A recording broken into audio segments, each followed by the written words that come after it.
Hi, everybody. And welcome to Teni Dicely. Yeah, this is great. I've opened up with, oh, right, how do I work the thing? So, how do I Twitch? Oh, I can give you the answer to that. I know how to do that. Sort of a violent jerking motion. Yeah. Oh. Keep it PG, y'all. Well, happy to have everybody back. It's another Saturday 2 weeks later. Yeah. The time flew by. It's International Dicely Day. One day, it could be. Oh, nah. That's the bar is too high. We got to settle up for an International Dicely hour. Okay. Okay, I mean, Yeah. we can make this happen. I'll take Yeah, that It's a too. good start. Like 1/3 of today's stream is going to be that, and the rest of the time, go do whatever you're gonna do. Spend time with your family. While watching this show. So before we get to the game, we've got announcements as per usual. So we're testing out some new audio setup with Christy and Anthony specifically, because in the past, they've unfortunately had to, they live together, so they had to move one person into another room in order to have, good audio. But All hopefully apartment troubles. we are experimenting, so hopefully their audio will be fine today. Also, I recently made a guest appearance on a podcast called Before the Downbeat, a musical podcast to talk about the musical Beauty and the Beast, which Christy and myself both played in. And that was a lot of fun to talk about. You can find that pretty much anywhere you listen to podcasts before the downbeat. If you want to hear me talk about musicals, which isn't really the world I occupy anymore, but it was fun to revisit. And next Friday, June 18th, on the It Was Jack Twitch channel, I'll be joining the crew of AI dungeon crawlers to have fun with an AI-generated story. And by the sounds of it, it's going to be a murder mystery, and I'm super stoked about that. That sounds fun. Awesome. Yeah, in addition to those shenanigans, they have live music and art to accompany the show.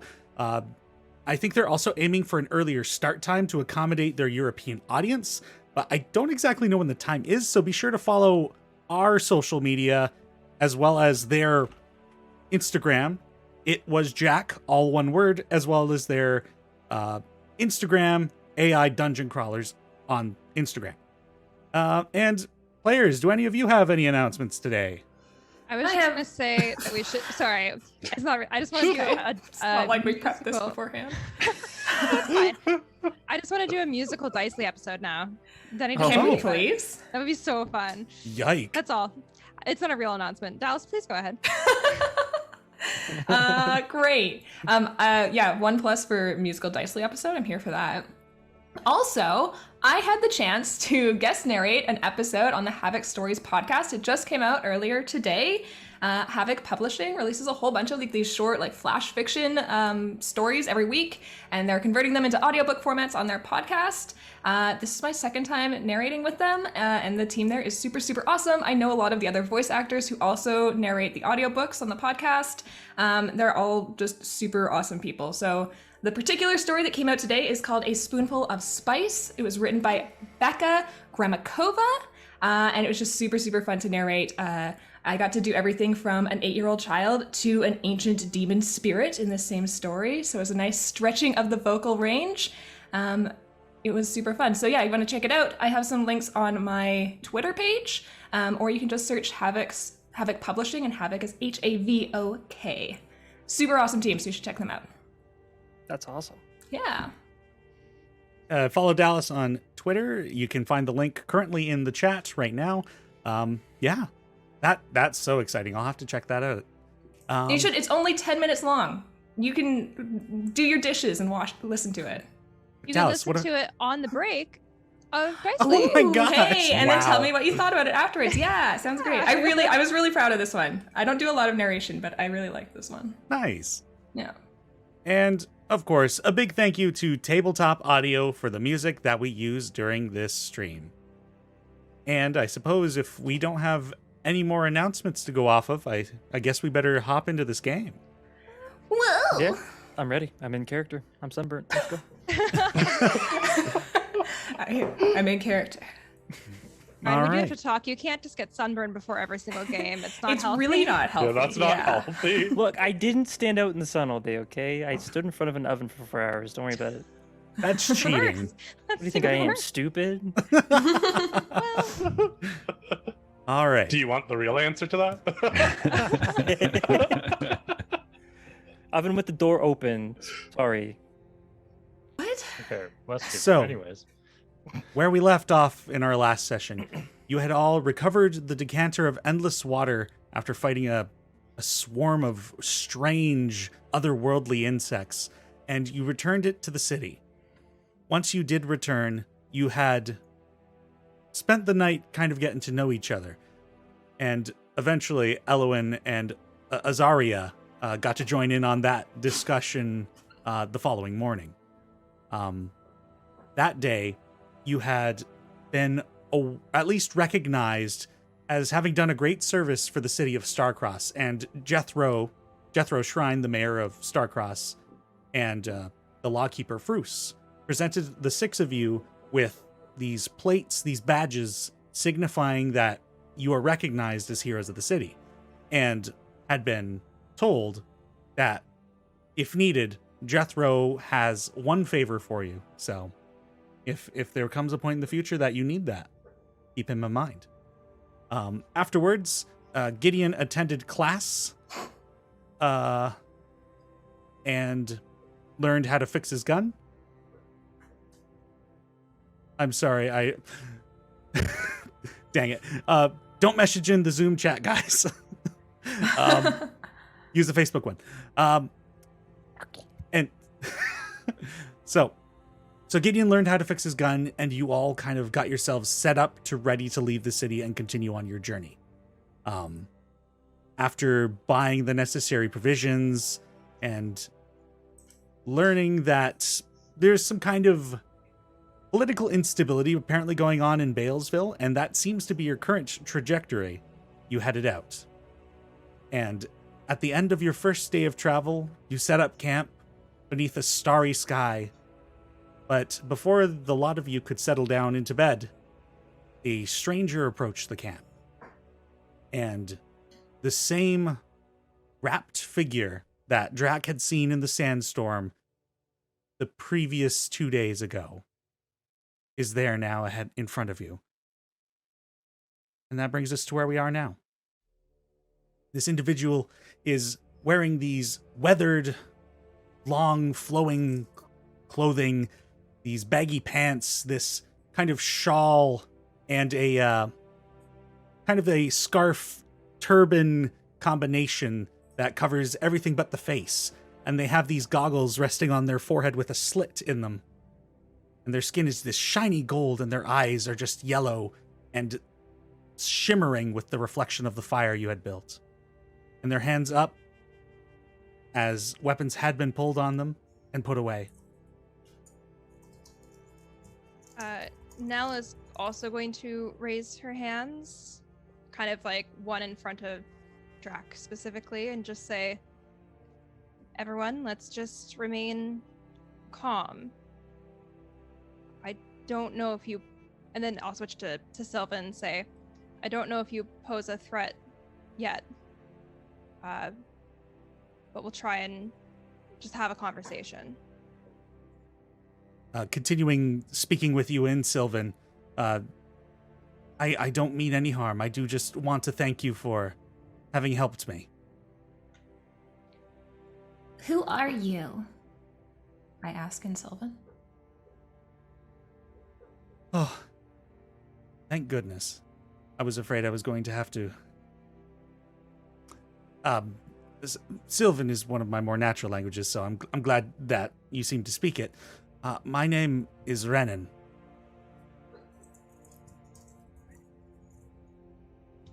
I'm a druid. I'm a protector of this land.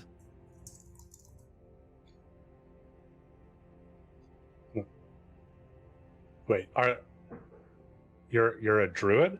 I'm asking Sylvan. Yes, I am. Are there more of you?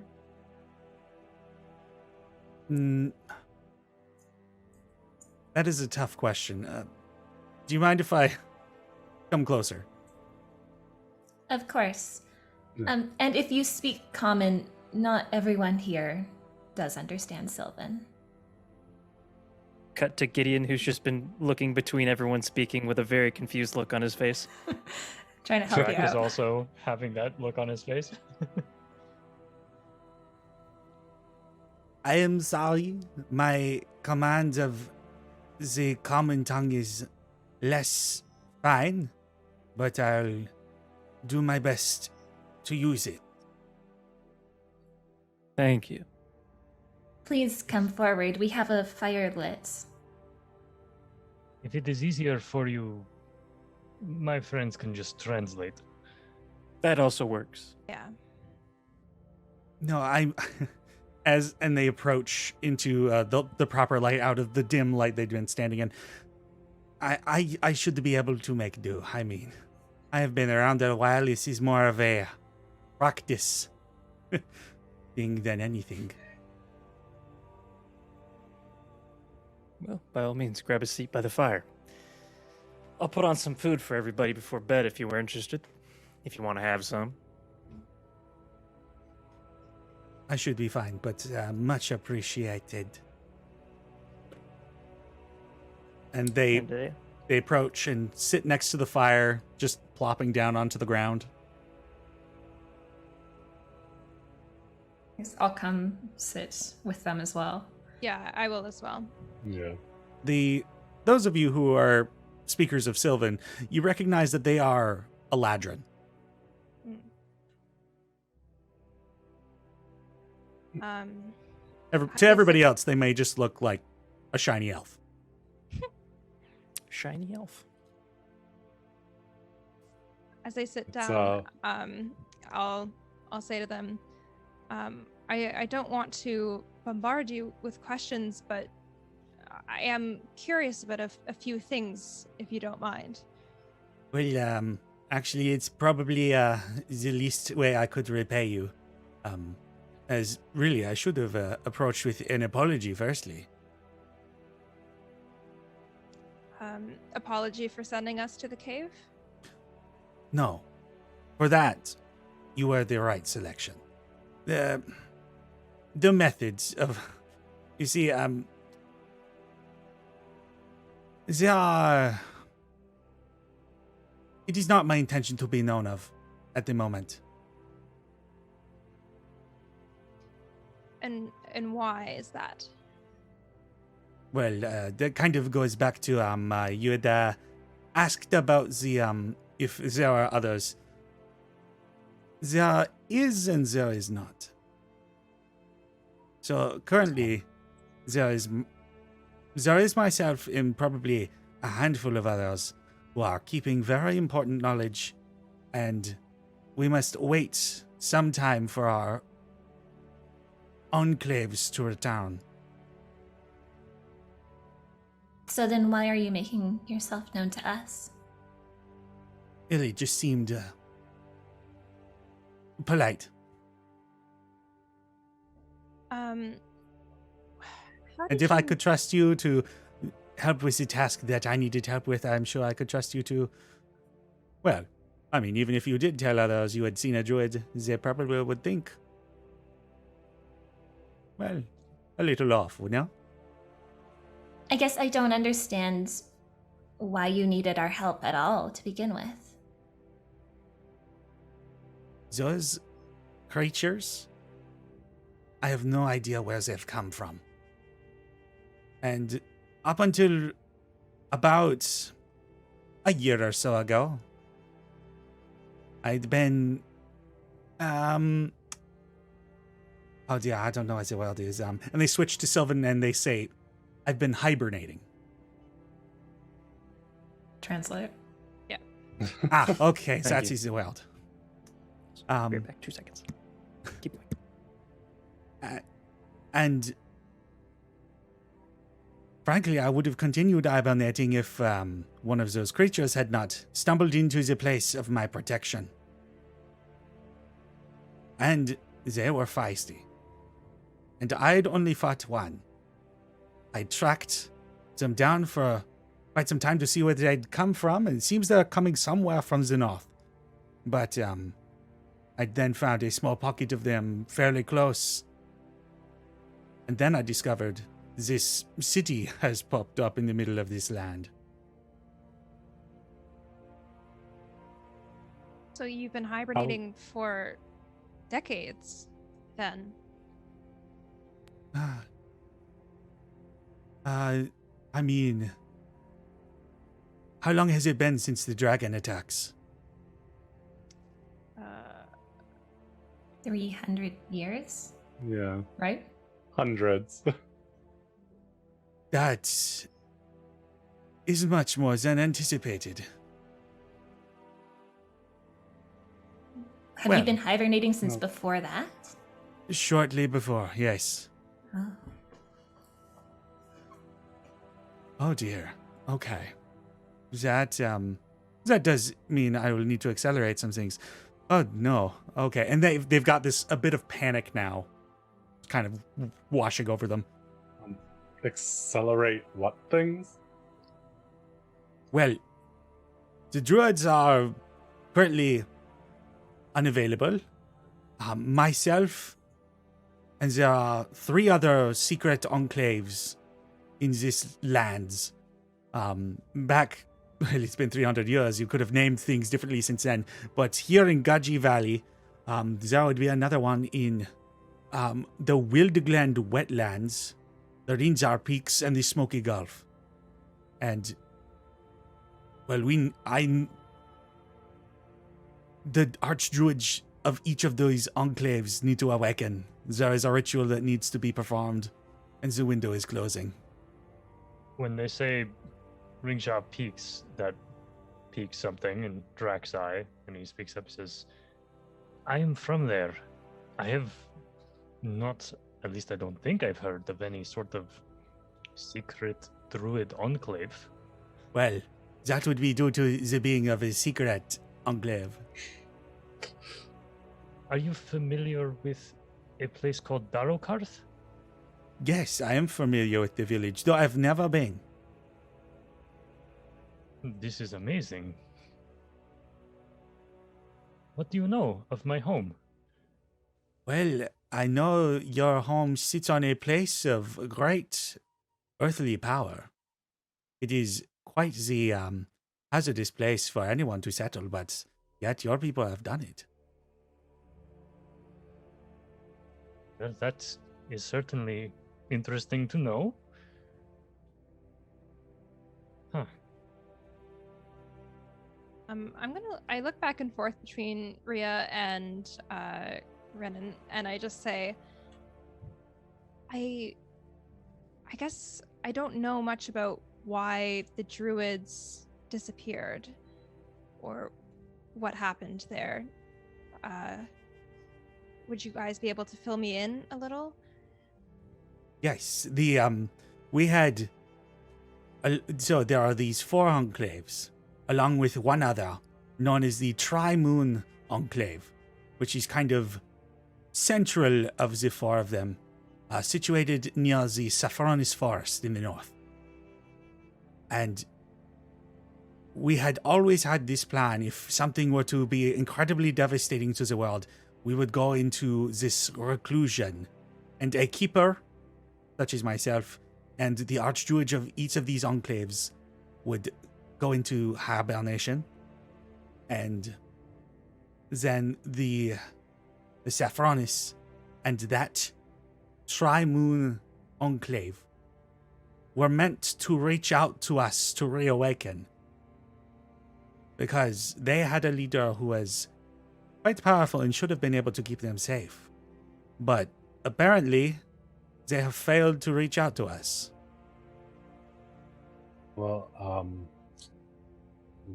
I've been looking for that grove of druids since we've reclaimed the surface, and nothing was there. Is that what you were looking for in the forest next to my clan? Yeah. Are you familiar with the Tri-Moon Grove? Yes. My mother was Sophronis, the dryad that the forest is named after. I was unaware she had any children. There's 3 of us. An Eladrin father. So it's been quite a while since I've seen someone of either of my own heritages, but a druid I haven't seen since getting back. Well, that is interesting. A child of the Sephironis. There may be hope yet. Yeah, I mean, I hope so. But what can we do to awaken these druids if it's just me? Well, your mother was quite the powerful individual. She, due to have been tied down to the land she was at, she would not have even needed to leave to be able to contact the other groves. I am uncertain of your capabilities, however, but if you tap into the same power, maybe you can... I suppose you would need to find out where these enclaves are, still. But, do you have any of your mother's talents adopted? No. None, actually. Quite knowledgeable on it. Should have it. No magical powers. Wow, I am so sorry. And... Me too. Oh. And he moves over to you, like, just crawling along the ground. Do you mind if I give you a hug? Not at all. And Maria hugs him back. he leans in and embraces you. I am sorry for whatever happened to your enclave and or your whatever is missing from you.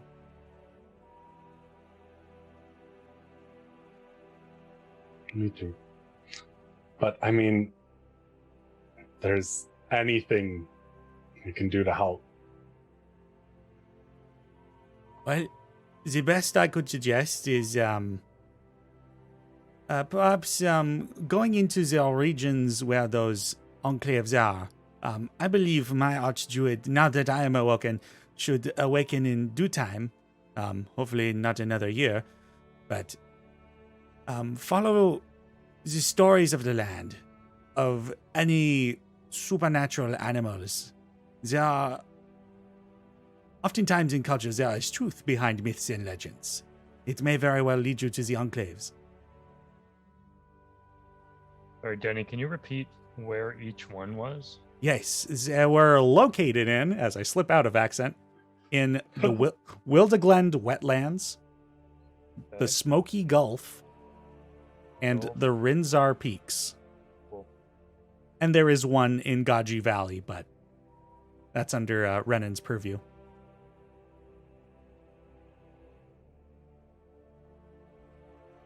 Thank you. Sorry, what was the first one? First one was Wildeglen Wetlands. Glen Wetlands. And it's the location of druids? Druid enclaves are hidden somewhere within those regions of eastern Sicramund. As they're telling this story, can I see if I can gauge if they're holding anything back? Sure. Go ahead and make an insight check. I have disadvantage because this desert heat is the worst. Oh, yeah. Okay, that's a natural 20 and a 4. No. So a cool 10. A cool 10. Better than a regular 10. It's a cool 10. I mean, even with the 10, it's not like it's not like they're dismissing any information or keeping anything away from you, but you feel like there is more that they can share. I will act on that and say, so you're telling us a lot of information to complete strangers about you and your people. I do think we should help, but we can't help if we don't know the entire story. Well, all right. From what I am understanding, I haven't been told the whole picture myself, but there is a ritual every 500 years or so that the archdruids of each of these 4 enclaves need to perform. And I believe if as much time has passed as you say it has, this must be within the next year or two. And the purpose of the ritual, again, I've not been told the entire picture, but at least from my understanding of it, it is a sealing ritual. There's an imbalance that threatens to break through every 500 years, and it is these druids that keep it at bay. What do you mean by that? What sort of imbalance? I'll be honest, I frankly am not entirely sure. Many of us have rumored over the ideas of it being the fabric of the universe itself, or a powerful entity, or maybe just the world being flooded by rabbits. That one's more of a joke, but that is one I've been told, and I think that is far-fetched. I like that one, though. No. Of all of them, that sounds... The devastating ramifications of there being millions of rabbits in the world is terrible. No, I get it. I'll turn to Drac and say, do you know anything about this? Your whole culture is around the balance, isn't it? It certainly is. I turn back to the druid and say, my entire upbringing, my entire culture is built around maintaining the balance of the world, the universe itself. The god that we worship, Vishtak, they represent the different forces of the cosmos. Does this mean anything to you, this name, Vishtak? They sit and think about it for a second. It is not a name I am familiar with, no. I am sorry. Curious. But if my people could help in some way, I think it would be the right thing to do. Well, the purpose of my methods within that city, well, I couldn't exactly go in and ask around and see who was capable. So I had to find who would act. That is what you've done. And that is But why how- I'm trusting you. How did you know about us? We didn't even know each other until a few days ago. Oh, most I of us. didn't know about you. I just waited and see who had come. So it's just kind of a lucky coincidence? Sometimes that is all that is needed. I want to know one thing. I want to help you, but it's almost like I need to know this about your character first. If there hadn't been people like us, people who could fight at that ceremony, would the hyenas that you summoned, would they have hurt citizens? Would they have hurt people? Oh, absolutely not. No. So, that was a one-time thing, and that was totally under my control.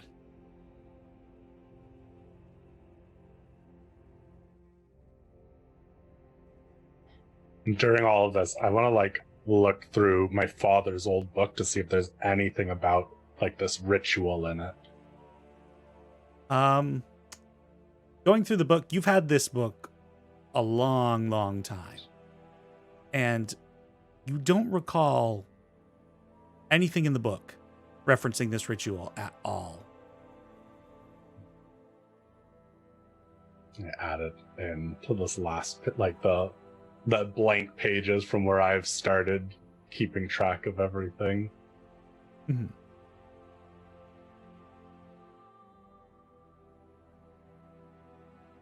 So, you want us to go to these places and try to find the enclaves? Well, if not you, somebody, provided the Archdruid here wakes up, it might be me. But I must wait until then. I cannot leave this land unprotected. I So see. where is the rest of your enclave? The ones here from the valley, or from the desert? Yeah, the valley. That was right. Each enclave fled to a safe place. A place not of this world. Waiting for the time to return. The Wilder? No. This place is called the Beastlands. It is untapped nature. Forests apparently lush and untamed by man. Where hunters go punished if they do not thank their quarry. How will we know how to find these enclaves? Two people here are from places where these enclaves exist and never knew of them. Maybe you should delve into the stories and myths and legends of your clans. They may hold clues. I see.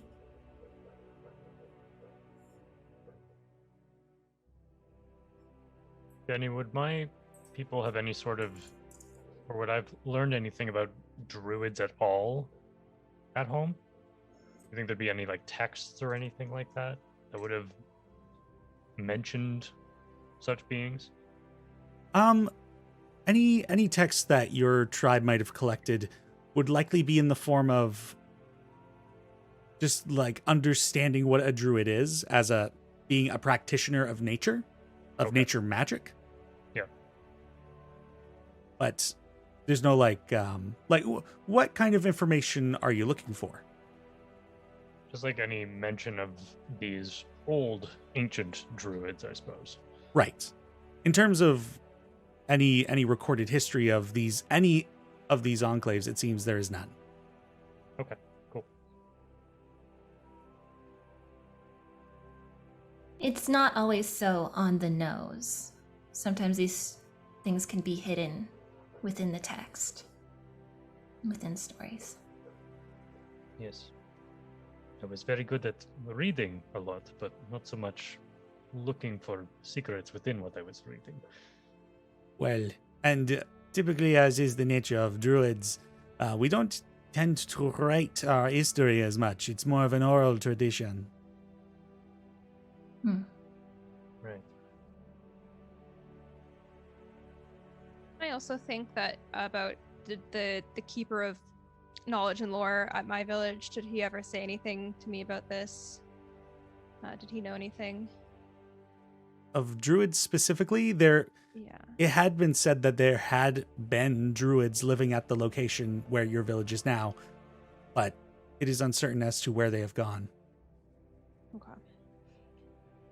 Okay.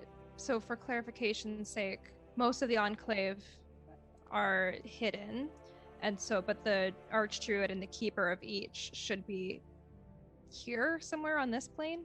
Yes, so Okay. that being said, so there were 5 enclaves. This one and the 3 others you need to find, and there was the one where Varmhall Village is now that seems to have something have happened to it because they were supposed to alert the others when things were fine. Right.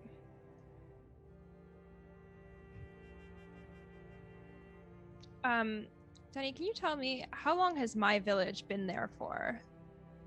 Approximately 50 years. Yeah, okay, that's what I thought. So there's like 250 years that's unaccounted for, essentially. Yeah. This is a bit of a long shot, Denny, but has any of this had any internal reference within Abe's crystal? I'm unsure what you mean.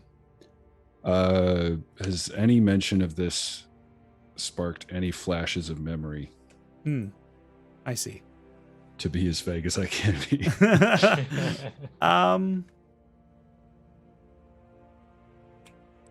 No is a perfectly fine answer. I'm just asking. Yeah, I'm just I'm running through the pieces in my brain of how that might be connected, but I don't believe it does. Okay.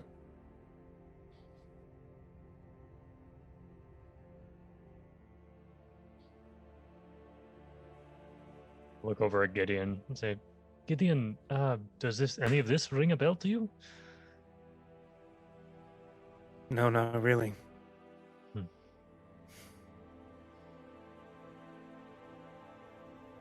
How's our food coming along? It's coming along good. I hope I can roll for that if you like. Do you need some help? I can help you if you like. Sure, that'd be great. If people are getting up and doing other things, I'd like to ask this guy some more questions. Sure. Sorry, I know this doesn't have anything to do with what we were just talking about, but I'm curious if you know anything about the Archfey in the Wilder. You're a fey creature. You seem quite knowledgeable.